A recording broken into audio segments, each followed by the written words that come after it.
One thing that never fails to terrify me is when someone is attacked in their own home, because he slit her throat, left her bleeding out in the bathroom, and then came back and knocked on her front door.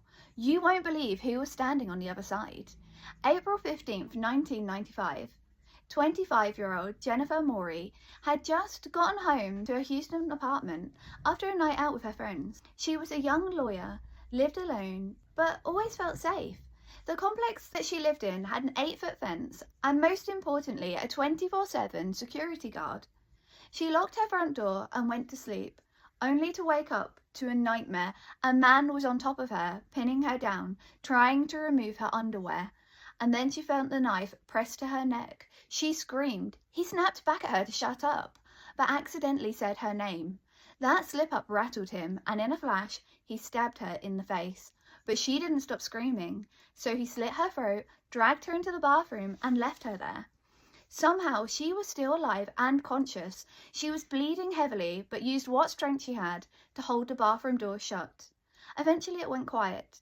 And then, in total darkness because he'd cut the power, she crawled out, found her cell phone, and called 911.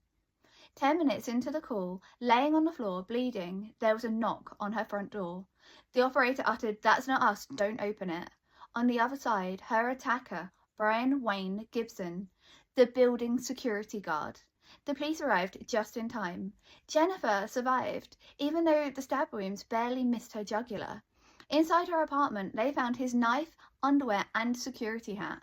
He claimed he'd also been attacked, but the police weren't buying it. He was arrested and convicted of attempted murder. He was sentenced to 20 years.